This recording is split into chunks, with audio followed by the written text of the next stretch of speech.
I still remember the weight of that ceremonial crown, white flowers woven with silver thread, pressing into my temples like a promise I never wanted to make. The scent of moon lilies hung heavy in the air as I walked toward him, toward the man who would end one war and begin another inside my heart. They say an Alpha King's gaze can strip you bare, reveal every secret you've tried to hide. But when Draven Blackthorn's silver eyes met mine across that sacred stone, I felt nothing but cold assessment. No recognition, no warmth, only calculation. I was to be the sacrifice, my life for my pack's safety, my freedom for their peace, until he spoke that single word that changed everything. No.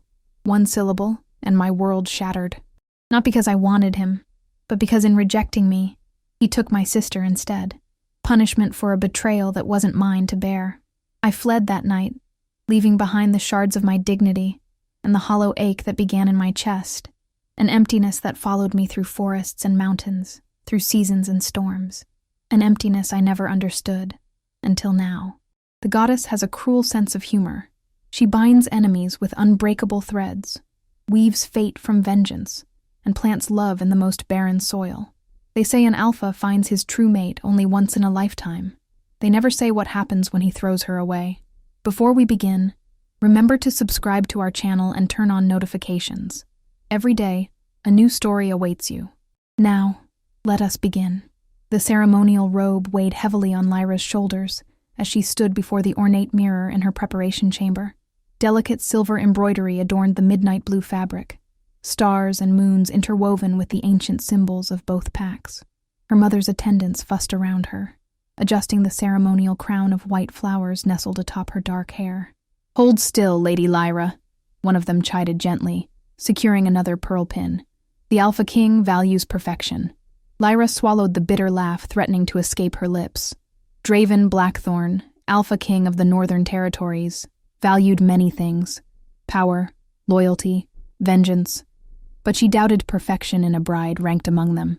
This marriage was nothing but a strategic alliance, a treaty signed in blood and sealed with reluctant vows. "You look beautiful," her mother whispered, appearing behind her with reddened eyes. "Your father would have been proud." Lyra nodded, unable to speak past the knot in her throat. Her father had negotiated this peace treaty from his deathbed 6 months ago. The Moonstone Pack would finally end decades of bloody conflict with the Blackthorn Pack through this union, her sacrifice for hundreds of lives.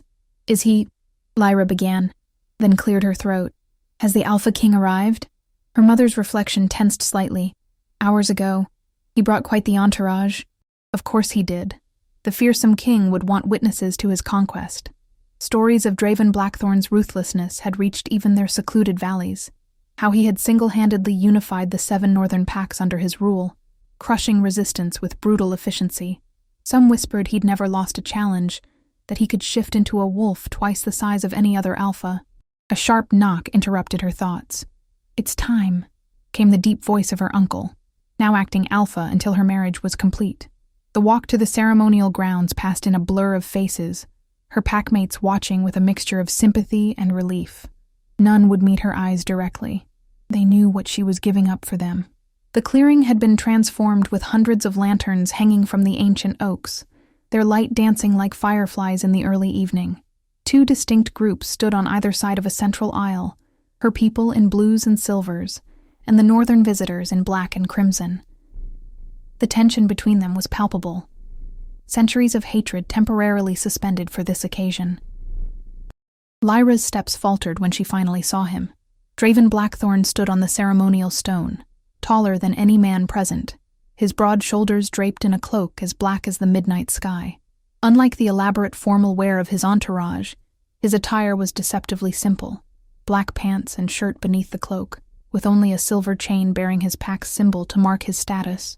But it was his face that made her breath catch. Sharp angles framed features that might have been considered beautiful, if not for their cold hardness. His jaw was clenched, eyes, an unnatural silver gray, scanning the crowd with predatory focus.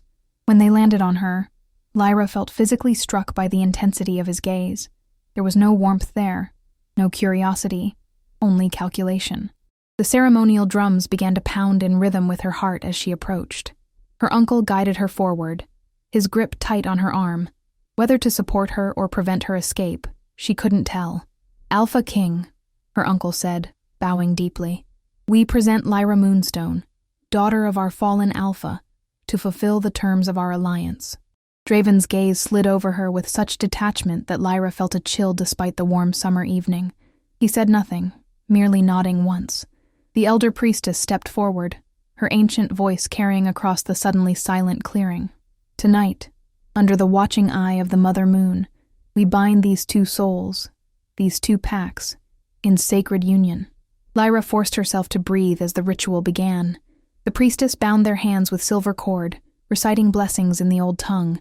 Draven's hand was warm, but utterly unyielding in hers. "With this union," the priestess continued, "old grievances shall be buried, blood debts forgiven, territories respected. Alpha King Draven of Blackthorn Pack, do you accept this bond, pledging protection and partnership to Lyra of Moonstone Pack?" The clearing fell utterly silent.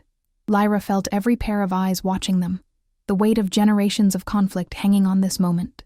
Draven's silver eyes locked with hers, and for one heartbeat, Lyra thought she glimpsed something beyond the coldness, something like pain or fury, quickly masked. "No." The single word fell like a stone into still water. Lyra blinked, certain she had misheard, but the ripple of shocked murmurs through the crowd confirmed it. "I reject this union," Draven said, his voice deep and controlled despite the bomb he was detonating. He pulled his hand from hers, snapping the ceremonial cord. A collective gasp rose from the Moonstone Pack, while his people remained eerily silent, as though they'd expected this.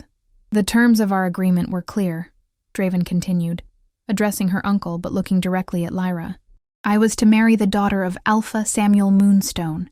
She stands before you," Lyra's mother cried, pushing forward. "My daughter—" "No," Draven's voice cut through her words like a blade. "Samuel Moonstone had 2 daughters. Ice flooded Lyra's veins. This couldn't be happening. "Where?" Draven said, each word precise and deadly. "Is Sarah Moonstone?" And the name of her estranged sister hung in the air like a curse. Sarah, who had fled their pack 5 years ago after a bitter fight with their father. Sarah, who had sworn never to return. "My king," one of Draven's advisors stepped forward, his voice hushed yet carrying. "We've found her." All heads turned as the crowd parted, and 4 of Draven's guards escorted a woman forward. Despite the 5 years that had passed, Lyra would have recognized her sister anywhere. The same dark hair, though cut short now. The same proud posture, though her clothes were travel-worn. Her sister's eyes, so like her own, widened in shock upon seeing Lyra on the ceremonial stone. "Sarah?" Lyra whispered, her voice breaking, but her sister's attention was already fixed on Draven, her expression a complex mixture of hatred and something else Lyra couldn't name. "You found me," Sarah said flatly. "Congratulations." Draven's face transformed, a cruel smile spreading across his features. "The true daughter promised to me. The one who fled rather than fulfill her duty." Understanding dawned on Lyra with sickening clarity. Somehow Draven had discovered that their father had originally promised Sarah to him, not Lyra. But after Sarah's departure, the treaty had been rewritten with Lyra's name, a detail apparently kept from the Alpha King. "You can't possibly expect," Lyra's uncle began. "I expect exactly what was promised," Draven interrupted. "And I will have it." He strode forward, grabbing Sarah's arm and pulling her toward the ceremonial stone. Her sister struggled against his grip but couldn't break free. "I refuse," Sarah spat. "You don't have that right," Draven replied coldly. "Your father signed you away before your birth. A blood oath cannot be broken, even by your cowardice." "Then I'll fight you," Sarah challenged, her eyes flashing gold, the sign of her wolf rising to the surface. Draven laughed, the sound devoid of humor. "You're welcome to try, after we're mated." He turned to the priestess, who stood frozen in shock. "Continue the ceremony, with the correct bride." "This is madness," Lyra protested, finding her voice at last. "You can't force—" "I can do whatever I wish," Draven said, his eyes meeting hers with cold satisfaction. "Perhaps you should have considered that before your family attempted to deceive me. We didn't—" "Silence."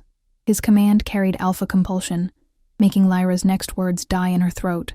"This alliance will proceed, but on my terms. Sarah Moonstone will become my mate, as was originally agreed. He turned to address the stunned gathering. The terms of the peace treaty remain. The Moonstone Pack will retain their territory and autonomy under my protection. But let this serve as a lesson to all.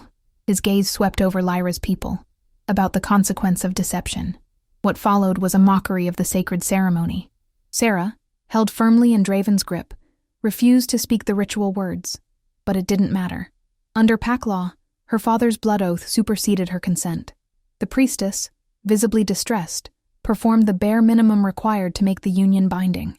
Lyra stood frozen at the edge of the stone, the ceremonial crown slipping from her hair as tears blurred her vision. Not for her lost position. She'd never wanted to be queen, but for her sister, forced into a loveless political match by a vengeful king. When the priestess reluctantly pronounced them mated by law, if not yet by bond, Draven turned to Lyra with that same cruel smile.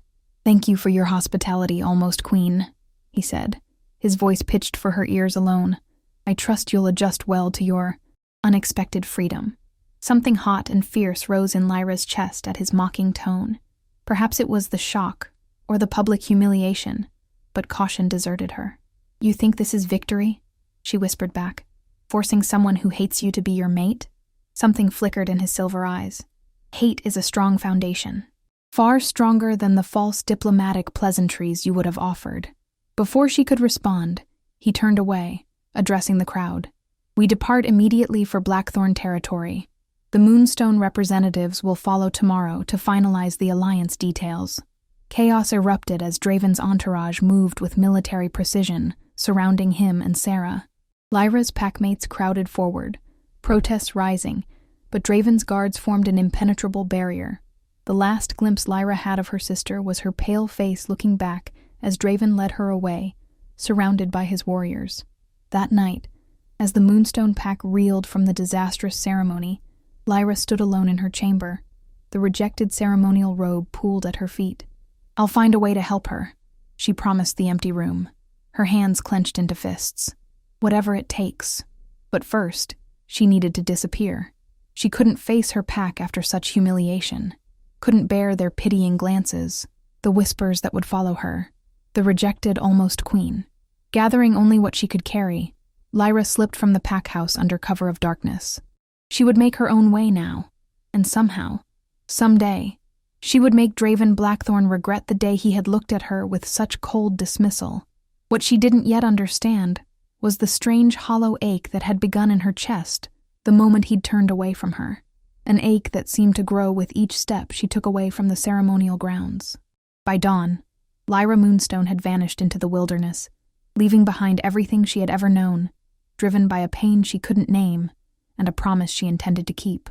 1 year later, the northern trading post bustled with activity despite the early hour.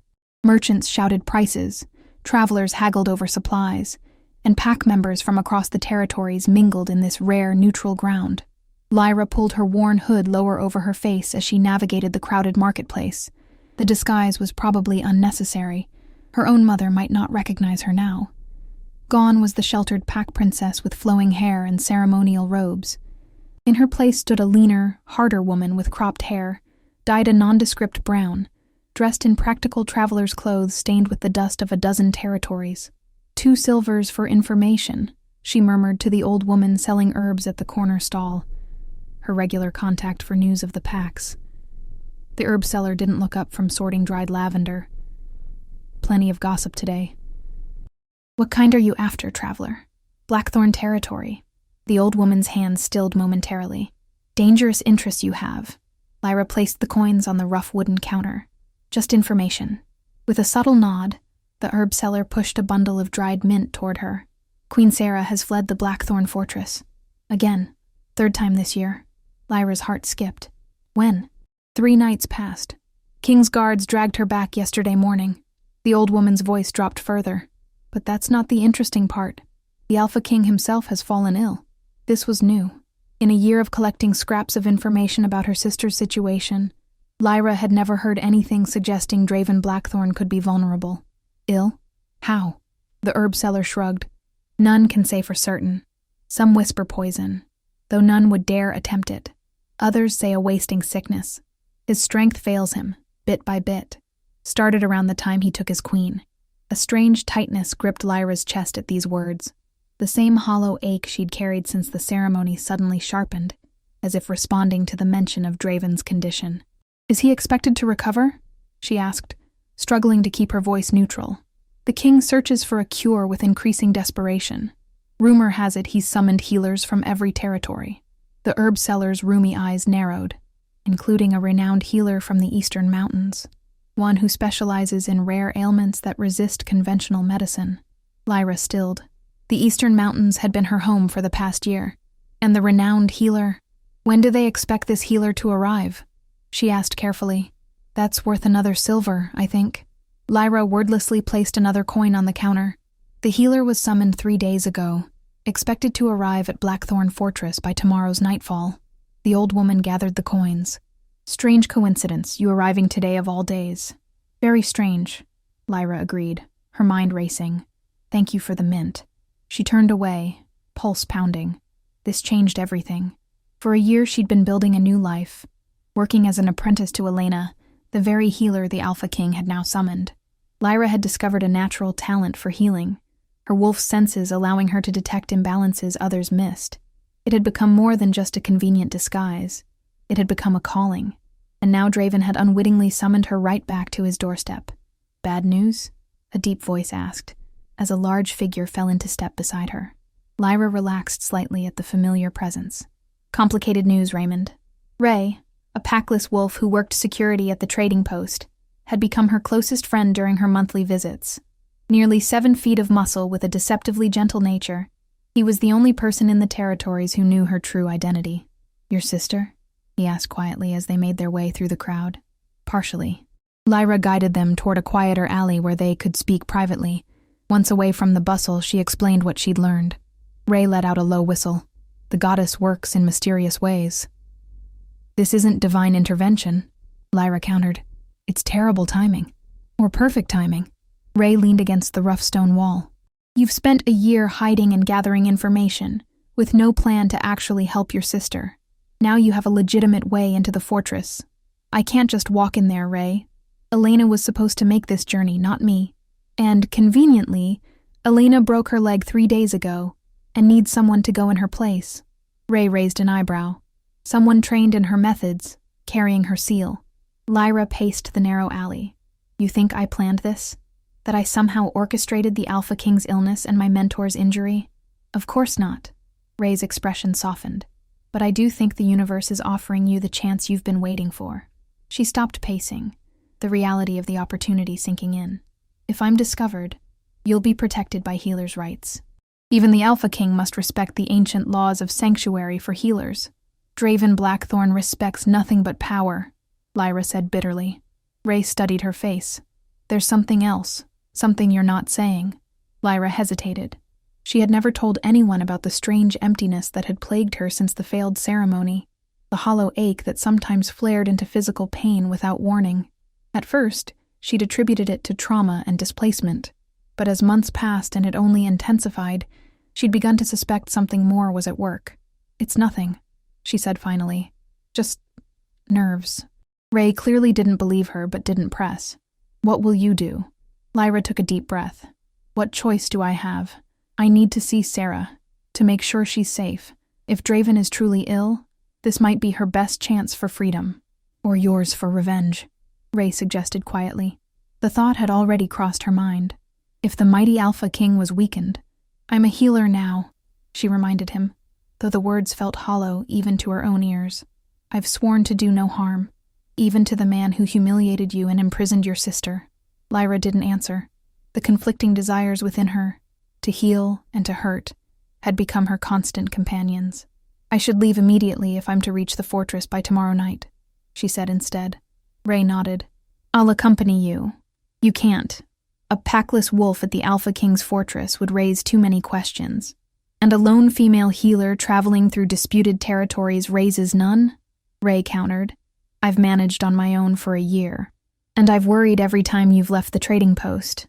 Ray's expression grew serious. "Let me at least get you safely to Blackthorn Lands. I'll turn back at the border." Lyra wanted to refuse. She'd grown fiercely independent during her year of solitude, but practicality won out. The territories between here and Blackthorn lands were indeed dangerous, especially for a lone traveler carrying valuable healing supplies. Fine. To the border only. 4 hours later, they were deep in the forest that separated the neutral trading post from Blackthorn territory. They traveled swiftly, both in human form, but with wolves' endurance, stopping only when necessary. Lyra's mind raced faster than her feet, planning and discarding strategies for once she arrived at the fortress. "You should shift when we get closer to the border," Ray said, as they paused by a stream to refill their water skins. "Your wolf might be recognized." "I've thought of that," Lyra replied. "I'll have to stay human. My scent has changed enough this past year that I doubt anyone would connect me to the girl from the ceremony." Ray looked skeptical. "Scents don't change that fundamentally." "Mine did."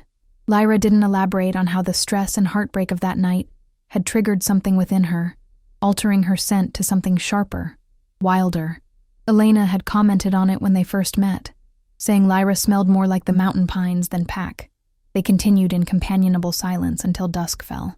As they made camp in a small clearing, Ray finally asked the question Lyra had been dreading. "What will you do if he recognizes you?" Lyra stared into the small fire they'd built. "He won't. He barely looked at me that night." "If you say so." Ray's tone made it clear he thought she was underestimating the Alpha King. "And your sister? What will you do if she gives you away?" "Sarah wouldn't betray me. The sister who hasn't seen you in 6 years. Who might be desperate enough to trade information for better treatment?" Lyra winced. Ray had a point. She couldn't predict how Sarah might react after a year as Draven's reluctant queen. "I'll have to risk it," she said finally. "I need to know she's safe. That she hasn't been—" She couldn't finish the sentence. Ray's expression softened. "From what I've heard, the Alpha King is many things, but he's never been accused of physically abusing women. Manipulative, ruthless, power-hungry, yes, but not that. Small comfort," Lyra muttered, though she felt a strange relief at his words. "Get some rest," Ray said. "I'll take first watch." Lyra nodded gratefully, settling onto her bedroll, but sleep eluded her, as her mind conjured images of the fortress that awaited her, and its master. Would Draven truly be as ill as rumors suggested? And why did the thought bring her such conflicting emotions? The hollow ache in her chest pulsed, as it had with increasing frequency as they'd traveled northward. Lyra pressed her palm against her sternum, willing the sensation away. She needed to be clear-headed and focused for what lay ahead, not distracted by phantom pains. Tomorrow, she would enter the den of the wolf who had rejected her, and this time, she would be the one with the power to heal or harm. Blackthorn Fortress rose from the northern forest, like something born of stone and shadow, rather than built by mortal hands. Its massive walls of dark granite stretched toward the sky, watchtowers at each corner manned by guards whose silhouettes were visible even from the forest's edge. "Are you sure about this?" Ray asked as they observed from a hidden vantage point. "Once you're inside those walls, I'm sure." Lyra adjusted the healer's satchel slung across her body, heavy with medicines and Elena's official seal. "Remember, if I don't return to the trading post within 14 days, I tell Elena everything, and we come up with a rescue plan," Ray finished. "Though what good I'll be against an entire pack of royal guards, I don't know." Lyra squeezed his arm. "Let's hope it doesn't come to that." With a final nod of farewell, she stepped from the cover of the trees and onto the main road leading to the fortress gates. The weight of Ray's concerned gaze followed her, until she rounded a bend in the road. As she approached the gates, Lyra adopted the confident stride Elena had taught her, the walk of someone who expected doors to open and orders to be obeyed. A healer's authority was second only to an alpha's, according to the old traditions. Whether Draven Blackthorn honored those traditions remained to be seen. 2 guards stepped forward as she neared, their hands resting casually on weapons. "Halt!" the taller one commanded. "State your business." Lyra raised her chin. "I am Lena, apprentice to healer Elena of the Eastern Mountains. I come at the summons of your Alpha King." The guards exchanged glances. "We were told to expect the healer herself," the second guard said suspiciously. Lyra withdrew a sealed parchment from her satchel, bearing Elena's distinctive mark. "My mentor suffered an injury and could not make the journey. She has sent me in her stead, with all her knowledge and remedies." The first guard took the parchment, breaking the seal and scanning its contents. His expression remained skeptical, but he nodded to his companion. "Wait here," the second guard said, before disappearing through a small side entrance. Lyra stood perfectly still, fighting the instinct to fidget under the remaining guard's scrutiny. Her heart thundered against her ribs, but she kept her breathing steady, her face a mask of professional indifference. After what seemed like an eternity, the side door opened again, and a woman emerged. Unlike the guards in their utilitarian leather and metal, she wore flowing robes of deep crimson embroidered with the blackthorn symbol in black thread. Her silver-streaked hair was elaborately braided, and the cool assessment in her dark eyes spoke of significant authority. "I am Mara, Beta and advisor to the Alpha King," she announced without preamble. "You claim to represent healer Elena?" Lyra bowed her head respectfully. "I am her apprentice, trained in all her methods." She regrets being unable to attend the Alpha King personally, but assures him her knowledge flows through my hands. Mara studied her for a long moment. "You're younger than I expected. Age and skill are often unrelated in healing arts," Lyra replied, channeling Elena's no-nonsense attitude. A hint of approval flickered across Mara's face. "Indeed. Come. The Alpha King's condition has worsened since we sent for your mentor. There is no time to waste." The massive gates swung open, revealing a bustling courtyard beyond. Lyra followed Mara inside, acutely aware of curious glances from pack members going about their daily tasks. The fortress was even more impressive from within, a small city unto itself, with training grounds, stables, workshops, and multiple stone buildings arranged around a central keep that rose like a mountain peak above all else. "The royal residence," Mara explained, following Lyra's gaze to the central structure. "You'll be taken there once you've been properly prepared." "Prepared?" Lyra asked as Mara led her toward a smaller building near the keep. "Cleansed, changed, and briefed on protocol," Mara clarified. "No one approaches the Alpha King carrying the dust and scents of the outside world." The implications were clear. They would be watching for any hint of threat or deception. Lyra's pulse quickened, but she nodded as if this were perfectly reasonable. Inside the preparation chamber, female attendants waited with steaming water, clean robes, and solemn expressions. Mara gave brief instructions before leaving Lyra in their care. What followed was a thorough but efficient process. Lyra was asked to remove her travel-worn clothes and wash in herb-infused water that would neutralize any foreign scents. Her satchel of medicines was respectfully examined, each container opened and its contents verified against the list Elena had provided. Finally, she was given a simple robe of deep blue, the traditional color of healers in the Northern Territories. Through it all, Lyra maintained her composure, answering questions about her training and Elena's methods with carefully prepared responses. But beneath the calm facade, anxiety churned.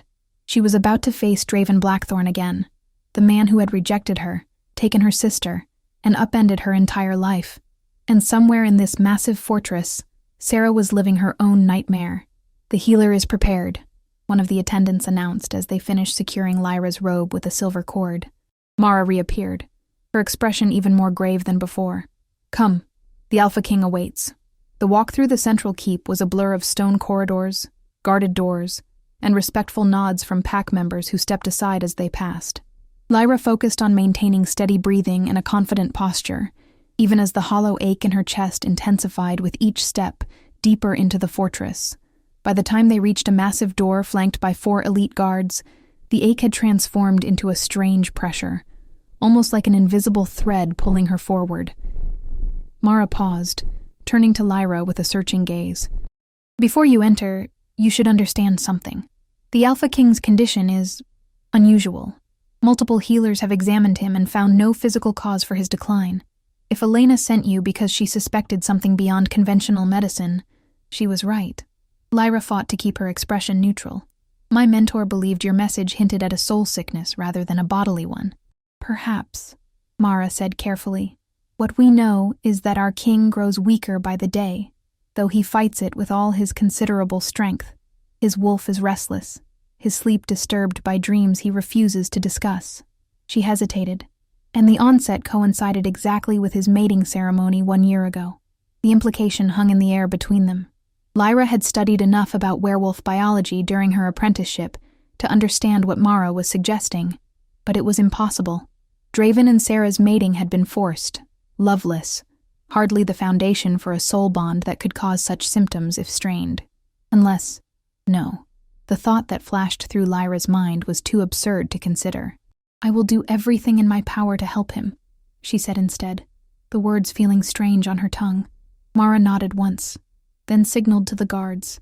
The massive doors swung open, revealing a spacious chamber beyond. Lyra steeled herself and stepped inside. The Alpha King's private quarters were not what she had expected. Instead of ostentatious luxury, the space was austere, almost Spartan. A large fireplace dominated one wall, its flames casting dancing shadows across stone walls adorned with weapons and maps rather than tapestries. The furniture was solid and functional. A desk covered in documents, several chairs, bookshelves laden with leather-bound volumes, and in the center of it all, standing with his back to the door as he gazed out a large window, was Draven Blackthorn. Even from behind, Lyra recognized the broad shoulders and proud posture that had so intimidated her a year ago. But something was different. A slight tension in his stance, perhaps, or a barely perceptible unsteadiness. "Leave us," he commanded without turning, his deep voice sending an unexpected shiver down Lyra's spine. Mara hesitated. "My king, protocol suggests. Out." The single word carried such authority that Mara immediately bowed and retreated, closing the doors behind her. For several heartbeats, silence reigned in the chamber. Lyra remained just inside the door, her healer's satchel clutched in suddenly trembling hands. The hollow ache in her chest had transformed into a pulsing warmth that spread through her limbs, both foreign and strangely familiar. Finally, Draven turned. Lyra barely suppressed a gasp. The Alpha King's legendary beauty remained, but it was now haunted by something that made him appear almost mortal. Shadows beneath his silver eyes spoke of sleepless nights. His face, still perfectly structured, had a gauntness that hadn't been there before. And though he stood tall and imposing, Lyra's healer's eye detected the slight tremor in his hands, quickly hidden as he crossed his arms. "So," he said, his gaze sweeping over her with cold assessment. "Elena sends a girl to cure the Alpha King." Lyra dropped into a practiced bow, using the moment to compose herself. "My mentor believes I have the skills required, Alpha King." "And what skills would those be?" He moved toward her with predatory grace that belied his apparent weakness. "What special talents do you possess that 5 other healers lacked?" His proximity sent a strange heat coursing through her veins.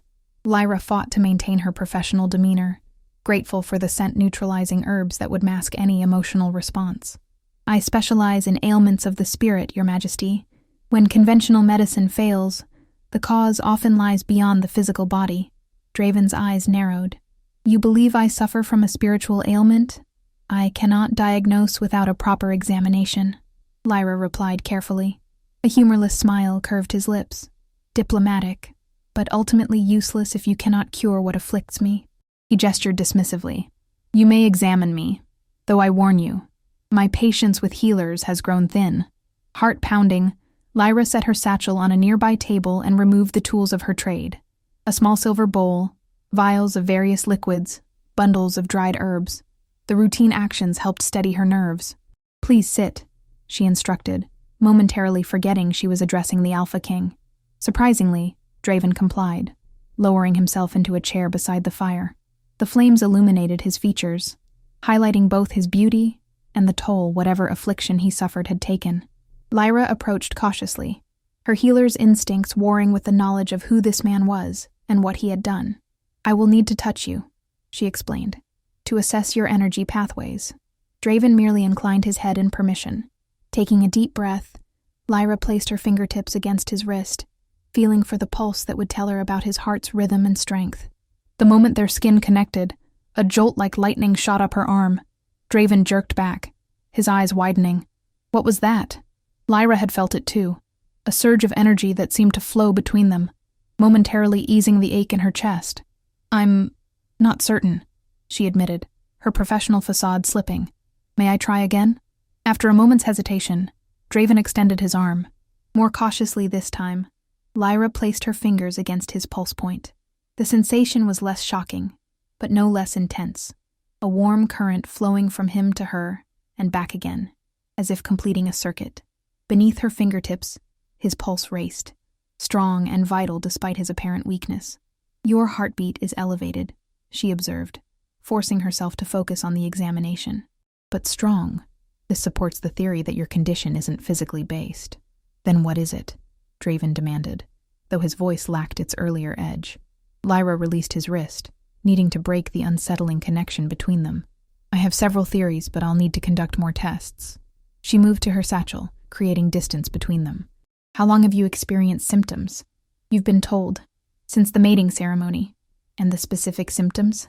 Draven's jaw clenched. Weakness, insomnia, pain without apparent cause. Where is the pain located? Lyra asked, mixing herbs in the silver bowl with practiced movements. His hand moved to his chest. Here. As if something essential is being pulled from me. Lyra nearly dropped the bowl.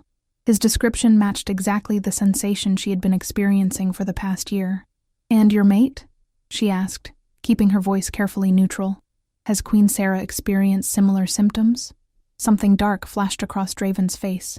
You would have to ask her, though I doubt it. The bitterness in his tone spoke volumes. Whatever was happening between the Alpha King and his reluctant queen, it was clearly not a harmonious mating. I will need to examine her as well, Lyra said, seizing the opportunity. If this is related to your mating bond, there is no bond, Draven interrupted sharply. Not in the true sense. The ceremony was completed, but the bond never formed. This was unexpected information, and potentially significant. In werewolf lore, a mating ceremony without a true bond was like an empty vessel. The form existed, but the substance, the spiritual connection that should unite mates, was absent. I see, Lyra murmured, her mind racing. This may indeed be relevant to your condition. In rare cases, when a mating ceremony is performed, but the true bond fails to form, it can create an energy imbalance that manifests physically. It wasn't entirely a fabrication. Elena had once mentioned such cases, though they were exceedingly rare, and usually resulted in mild discomfort rather than debilitating illness. Draven leaned forward, sudden intensity in his gaze. You've seen this before? My mentor documented several such cases. Lyra hedged. The treatment is complex, but possible? The hope in his voice caught Lyra off guard. This was not the cold, calculating man who had humiliated her a year ago. This was someone genuinely suffering, desperate for relief. Something shifted inside her, a softening she hadn't expected and didn't welcome. Possible, yes, she said finally, but I will need regular access to both you and Queen Sera over several days, and complete honesty about the circumstances of your mating. Draven's expression closed again. You'll have what you need. But understand this. Your presence here is to cure me, not to pry into matters of state or pack business. The implied threat was clear. Healer or not, she would be closely watched. Of course, Alpha King. Lyra bowed her head. I exist only to serve. The irony of her words wasn't lost on her. Here she stood, plotting against the very man she was promising to heal, all while experiencing inexplicable physical reactions to his presence. You'll be given quarters near the healing rooms, Draven said, rising from his chair with careful control that didn't quite hide his unsteadiness. Mara will see to your needs. We begin treatment at dawn tomorrow. He moved toward the door, clearly dismissing her, but paused before reaching it. Without turning, he asked, Your name? I don't believe you provided it. Lyra's breath caught. Lena, Your Majesty. I am called Lena. For a heartbeat, Draven remained motionless, as if testing the name in his mind. Then he nodded once and opened the door. Until dawn, Healer Lena. As Lyra gathered her supplies, she couldn't shake the feeling that she had just stepped into something far more complicated than a simple rescue mission. The Alpha King's condition, her own mysterious symptoms, the failed bond between Draven and Sera, all pieces of a puzzle she couldn't yet see in its entirety. And somewhere in this maze of stone and secrets was her sister, the final piece she needed to find. Dawn painted the stone walls of Blackthorn Fortress in hues of amber and gold as Lyra prepared for her first official day as the Alpha King's healer. She had spent a restless night in luxurious chambers that felt more like a gilded cage, her mind racing with questions. The mysterious connection she had felt when touching Draven, the way it seemed to momentarily ease the hollow ache she'd carried for a year, troubled her deeply, as did his revelation about the failed bond with Sera. Such things were rare, but not unheard of. Usually they occurred when... Lyra shook the thought away. There were more pressing matters to address, starting with locating her sister. According to a servant who had delivered her breakfast, The Queen's quarters were in the east wing, as far from the Alpha King's chambers as the fortress architecture allowed, a telling detail about their relationship. A soft knock interrupted her thoughts. Mara stood at the door, her expression unreadable as always. "The Alpha King awaits you in the private healing chamber," she announced. "Follow me." Lyra gathered her supplies, smoothed her healer's robe, and followed the Beta through the winding corridors. Pack members they passed bowed respectfully to Mara, while casting curious glances at Lyra. Word of the new healer had clearly spread. "Has there been any change in his condition?" Lyra asked carefully. Mara's pace didn't falter. "He rested better last night than he has in weeks. He attributes it to hope that your treatments might succeed where others have failed." Lyra felt a twinge of guilt. She had come to this fortress with ulterior motives, to find Sarah, not to heal Draven. Yet the healer in her couldn't ignore his genuine suffering. "Before we begin treatment," Lyra said, "I must emphasize that I need to examine Queen Sarah as well. If the Alpha King's condition is related to their incomplete bond, her energy patterns are equally important." Mara's lips thinned slightly. "The Queen has been informed of your request. She has agreed to meet with you after your session with the Alpha King." The healing chamber turned out to be a circular room deep within the fortress, its walls lined with shelves of herbs and medicines. A large window allowed natural light to spill across a central table designed for examinations. The space had the same austere functionality as Draven's private quarters, but with an almost sacred quality to it. Draven himself stood by the window, his powerful silhouette outlined against the morning light. He turned as they entered, and Lyra was struck again by the contradictions in his appearance. Still every inch the powerful Alpha King, yet carrying a new vulnerability in the shadows beneath his eyes, and the carefully controlled way he moved. "Leave us," he commanded Mara without preamble. The Beta hesitated only briefly before bowing and exiting, closing the heavy door behind her. "You look troubled, healer," Draven observed, his penetrating gaze making Lyra feel exposed despite her careful composure. "I'm considering treatment approaches, Your Majesty." "Are you?" A hint of his former coldness crept into his voice. "Or are you reconsidering your ability to cure what ails me?" Lyra lifted her chin. "I never promised a cure, only my best efforts to understand and treat your condition." Surprisingly, this frank response seemed to please him. The ghost of a smile touched his lips. Honesty, a rare commodity in these halls. He moved to the examination table and seated himself. "Proceed with your assessment." Over the next hour, Lyra conducted a thorough examination, checking his physical vitals while surreptitiously observing his energy patterns using the techniques Elena had taught her. Each time she made contact with his skin, that same strange connection flared between them, a warm current that seemed to temporarily strengthen them both. Draven noticed it too. After she checked his pulse for the third time, he caught her wrist, preventing her from pulling away. "What is that sensation?" he demanded quietly. "The energy that passes between us." Lyra's heart raced, both from the question and from his touch.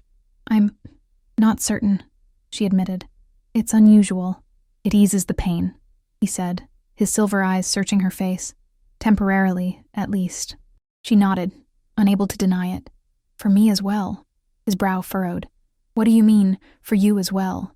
You experience pain similar to mine?" Lyra realized her mistake too late.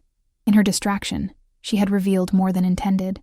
"As a healer, I sometimes mirror symptoms to better understand them," she improvised, gently extracting her wrist from his grip. "It's a technique Elena taught me." Draven didn't look convinced, but didn't press the issue. "And what have your techniques revealed so far?" "Your condition appears to be connected to your life force energy," she explained, falling back on her legitimate healer training. "There's a disruption in your spirit's natural flow, as if something is pulling energy from you constantly. Can it be fixed?" The naked hope in his question caught her off guard. For the first time, she saw past the Alpha King to the man beneath, one suffering and desperate for relief. "That depends on its cause," she hedged, mixing herbs in a small bowl. "Which is why I need to examine Queen Sarah as well.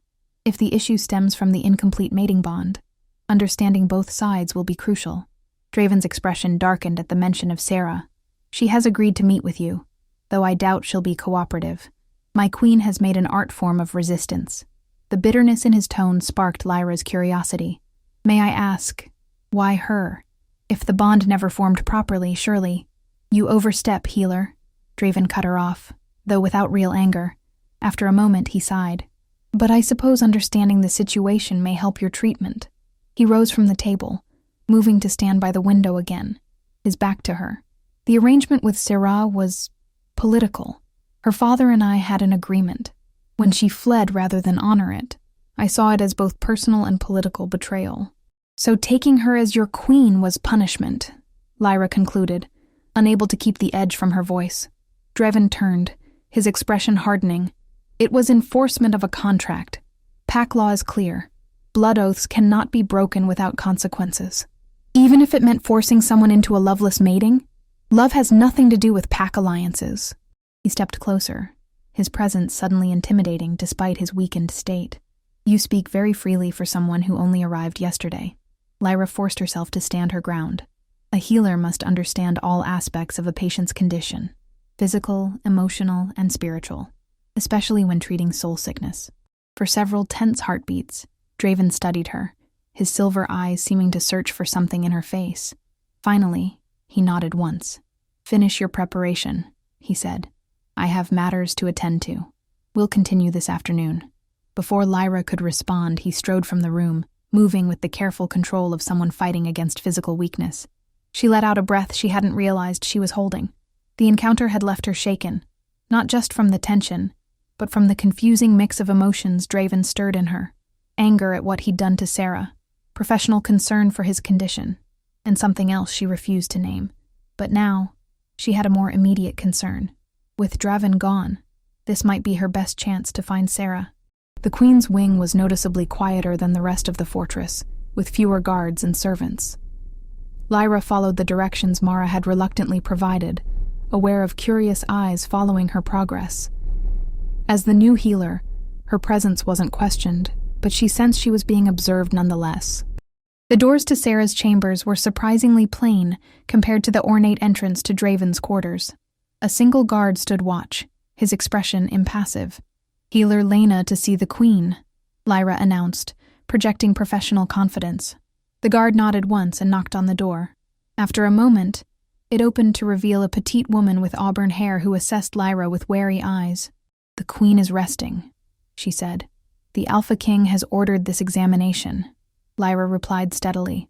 The woman's lips thinned, but she stepped aside, allowing Lyra to enter. The Queen's chambers were surprisingly welcoming, filled with light from large windows, decorated with tapestries and comfortable furniture. It felt more like a home than Draven's austere quarters. Sarah herself stood by a window, her back to the door. Even from behind, Lyra recognized her sister instantly, despite the 5 years that had passed since they'd last truly been together. Sarah's dark hair, once cut short, had grown past her shoulders, and she wore a simple dress of deep green rather than the elaborate gowns Lyra would have expected for a queen. "Leave us, Nadia," Sarah said without turning. The attendant hesitated, then bowed and exited, closing the door behind her. For a moment, silence hung between them.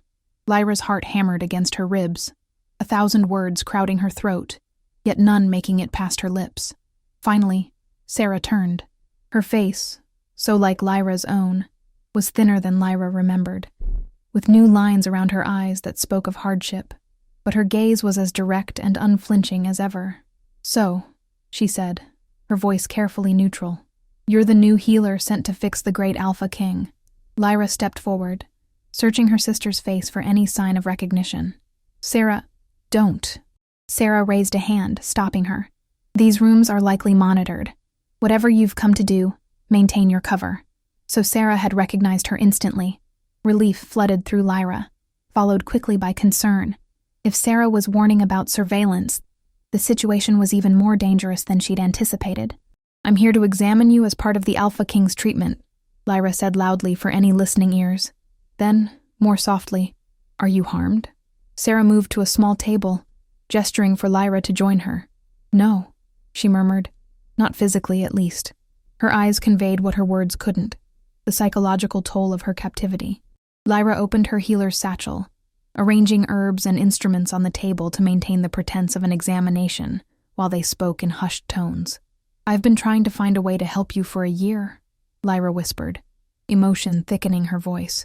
"I never thought it would be like this." "Why are you here, Lyra?" Sarah asked, tension evident in her rigid posture. Do you know how dangerous this is for both of us? I came to get you out, Lyra admitted, to find a way to free you from this forced mating. Sarah's expression hardened. And how exactly do you plan to accomplish that, even if we manage to escape the fortress? Which is virtually impossible. The mating is legally binding. Draven could hunt us to the ends of the earth. There must be a way, Lyra insisted. The bond between you never fully formed. That might provide grounds for dissolution. Something flashed in Sarah's eyes. A complex emotion Lyra couldn't quite interpret. How do you know about the bond? Draven told me. He believes it's connected to his illness. Sarah leaned back, her eyes narrowing thoughtfully. And is it? I'm not sure yet. Lyra hesitated, then added, but I think it might be connected to something else entirely. What do you mean? Lyra took a deep breath. Since the ceremony last year, I've experienced symptoms, a hollow ache in my chest that grows stronger the closer I get to Draven. And when I touch him, there's an energy exchange that temporarily relieves both his pain and mine. Sarah stared at her, shock slowly giving way to something like realization. Lyra, she said carefully, when exactly did these symptoms start? The night of the ceremony, after Draven rejected me and took you instead. Sarah closed her eyes briefly, as if pained. Oh, goddess, it makes sense now. What makes sense? Why the bond between Draven and me never formed. Sarah leaned forward, her voice dropping even lower. Lyra, a true mating bond can't be forced. It only forms between true mates, those the goddess has destined for each other. I know that, Lyra said, confusion clear in her tone. But what does that have to do with everything? Sarah interrupted. It has everything to do with why Draven is ill, why you're experiencing the same symptoms, and why I've never felt the pull of a mate bond with him. She gripped Lyra's hands tightly. Think, sister. What if Draven rejected his true mate that night? The implication hit Lyra like a physical blow. That's impossible, she whispered. I would have known. I would have felt something when we met. Not necessarily, Sarah countered. You were terrified, focused on your duty to the pack, and Draven was consumed with anger over my escape years before. Neither of you was open to recognizing the bond. Lyra shook her head in denial, yet even as she did, pieces began falling into place. The hollow ache that had plagued her for a year, a symptom documented in separated true mates. The surge of energy when she touched Draven, the way his condition had begun, precisely when they parted. This can't be, she said weakly. After what he did to you, to me, I'm not defending his actions, Sarah said quickly.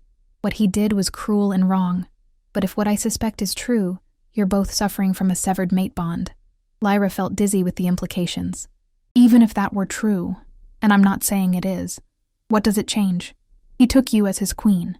The political alliance is already in place. Sarah's expression shifted, determination replacing caution. It changes everything, Lyra. A true mate bond supersedes all other pact claims, even political alliances. It's one of our oldest laws. You think he would release you if he knew? I think he might not have a choice. Sarah squeezed Lyra's hands. But we need to be certain before making any moves. The Alpha King is not known for his forgiveness or flexibility. A knock at the door interrupted them. Sarah quickly released Lyra's hands and raised her voice. I assure you, healer, I am in perfect health. Whatever ails the Alpha King is his burden alone.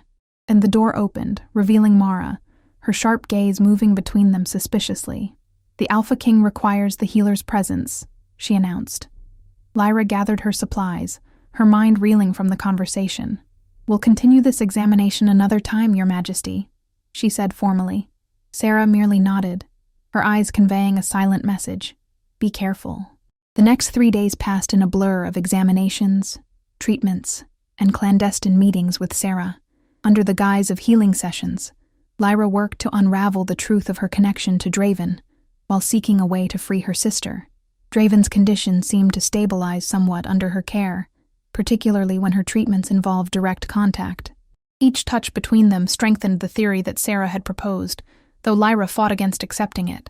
How could the man who had humiliated her and imprisoned her sister possibly be her true mate? Yet the evidence mounted.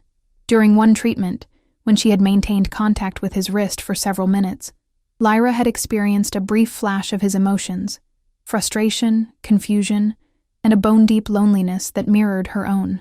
The connection had startled them both, causing Draven to pull away abruptly. "What was that?" he had demanded, silver eyes wide. "I'm not certain," Lyra had answered truthfully, "but I believe it's significant to your condition." Now, on the 4th night of her stay, Lyra paced her chambers, torn between conflicting loyalties and desires. She had come to Blackthorn Fortress to rescue Sarah, but her sister's revelation had complicated everything.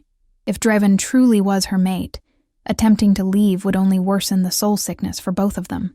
Yet how could she possibly accept such a bond? How could she forgive what he had done? A soft knock interrupted her thoughts. Expecting Mara with another summons, Lyra was surprised to find Sarah at her door, a hooded cloak obscuring her features. "We need to talk," Sarah whispered, slipping inside. "Privately." Lyra quickly closed the door. "How did you get here without being seen?" "I know ways around the fortress that even Draven doesn't." Sarah pushed back her hood, her expression urgent. "I've been thinking about your situation." "My situation?" "Your bond with Draven." Sarah sat on the edge of the bed, motioning for Lyra to join her. "I've been observing him since you arrived. He's different with you. Less guarded, less cold." Lyra sank down beside her sister. "Even if what you suspect is true, it doesn't erase what he did." "No, it doesn't." Sarah's expression softened. "But I've had a year to observe Draven Blackthorn, to understand what drives him. His cruelty stems from pain, Lyra. When I fled my obligation to him years ago, it reinforced his belief that everyone eventually betrays him. That doesn't excuse taking you by force." "No, it doesn't," Sarah agreed. "But I'm not without blame either. I ran from my responsibilities, leaving you to bear the consequences." Lyra shook her head. "You were young. You wanted freedom. And now I want it for both of us." Sarah took her hands. "Tomorrow morning, I'm going to confront Draven with the truth, that you are his true mate, not me." Alarm shot through Lyra. "Sarah, no. It's too dangerous. If he reacts badly, he won't," Sarah said with surprising confidence. "Not once he understands what's at stake. His pride might be wounded, but his wolf will recognize the truth." She squeezed Lyra's hands. "Besides, I have leverage he can't ignore." "What leverage?"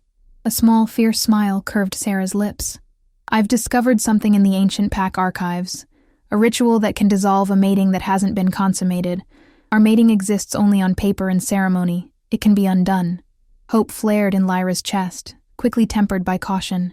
"Even if that's true, Draven agreed to this alliance for political reasons. The Moonstone Treaty can be renegotiated with you as his queen," Sarah finished. "A stronger bond than a forced mating could ever be." She stood, drawing her cloak around her shoulders again. "Trust me, sister. This may be our best chance for both of us to find peace." After Sarah left, Lyra remained awake long into the night, turning over possibilities in her mind. The thought of confronting Draven with the truth terrified her, not just because of how he might react, but because of what it would mean to acknowledge the bond between them. Yet, as dawn approached, a strange calm settled over her. Whatever happened next, the time for hiding was over. Lyra was summoned to Draven's private quarters earlier than usual the next morning. Her heart pounded as she was escorted through the fortress, wondering if Sarah had already spoken to him. The guards at his door seemed tenser than normal, and when she entered, she immediately sensed something had changed. Draven stood by the window, his posture rigid, hands clasped behind his back. When he turned to face her, his expression was thunderous. "Leave us," he commanded the guards, who quickly withdrew, closing the door behind them. For several heartbeats, silence stretched between them. Lyra's throat went dry under his intense scrutiny. "Alpha King," she began, struggling to maintain her healer's composure. "You summoned me?" "I did." His voice was dangerously soft. "I had an interesting conversation with my queen this morning." So Sarah had gone through with it. Lyra lifted her chin, meeting his gaze directly. "About?" "About you." Draven moved toward her with predatory grace. "Or should I say, about Lyra Moonstone." Her heart stuttered. "Your Majesty." "No more lies," he growled, stopping just inches from her. "Is it true? Are you Lyra?" There was no point denying it now. "Yes." Anger flashed in his eyes, quickly masked. "You've been deceiving me for days." "I came to help my sister," Lyra replied, refusing to back down. "The sister you took against her will, and yet you stayed to heal me," Draven countered. Why? The question caught her off guard. Why had she continued the treatments once she'd found Sarah? She could have fled with her sister at any point. I took an oath as a healer, she said finally. To do no harm. Noble, Draven said, skepticism clear in his tone, but incomplete. He moved closer still, his scent enveloping her, making the hollow ache in her chest pulse with renewed intensity. Sarah told me something else, he continued, his voice dropping to almost a whisper. Something about true mates and severed bonds. Lyra's breath caught. And do you believe her? I believe there is something between us that defies explanation. His silver eyes searched her face. I felt it since the moment you arrived. This pull, this connection that eases the pain I've carried for a year. That doesn't mean... Look at me, Lyra, he commanded softly. Really look. What do you feel? She wanted to deny it, to reject the very possibility. But as she met his gaze, the truth rose unbidden within her, a recognition so deep and primal it transcended logic or past grievances. I feel completion, she whispered. The words dragged from somewhere deep within her soul, as if a part of me that's been missing has been found. Something in Draven's expression shifted, the hardness giving way to vulnerability she would never have believed him capable of. I felt it that night, he admitted, his voice rough with emotion. When I first saw you walking toward the ceremonial stone, but I was so consumed with anger at Sarah's betrayal, so determined to enforce the original contract. You rejected me, Lyra finished, and took my sister instead, a decision I've paid for every day since. He stepped back, running a hand through his dark hair. The pain began that very night, this hollowness that no healer could cure.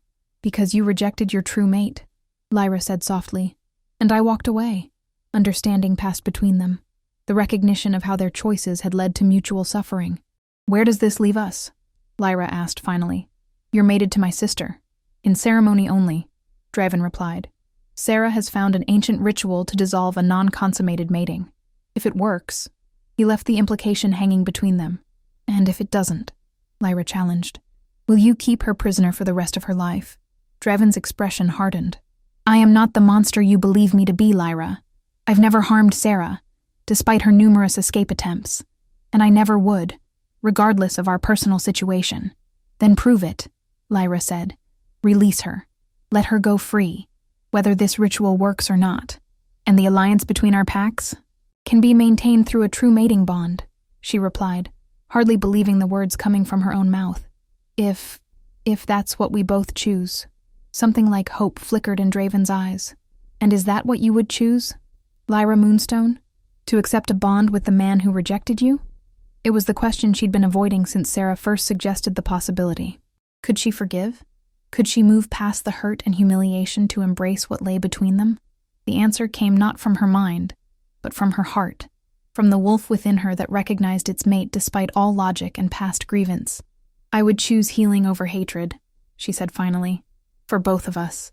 Draven moved toward her again, slowly this time, giving her every opportunity to retreat. When she remained in place, he reached out, his fingertips brushing her cheek with unexpected gentleness. The connection flared between them, stronger than before, not just easing pain, but filling the hollow spaces with warmth and recognition. I have much to atone for, he murmured. Much to earn. Yes, Lyra agreed. You do. A ghost of a smile touched his lips. Beginning with freeing your sister and asking your forgiveness, and ending with a new kind of alliance, Lyra said. One built on choice rather than coercion. As Draven's hand moved to cup her cheek fully, Lyra felt the fractured pieces within her begin to heal, not miraculously or completely, but with the promise of wholeness to come. The path forward wouldn't be easy. Trust would need to be rebuilt, wounds acknowledged and healed. But as the morning light spilled through the windows of Blackthorn Fortress, illuminating two souls finally finding their way to each other, Lyra knew one thing with certainty. Some bonds, once recognized, could never truly be broken. If you enjoyed this story, a like or comment really helps. And if you wish to hear more tales like this one, make sure you subscribe so you never miss the next tale.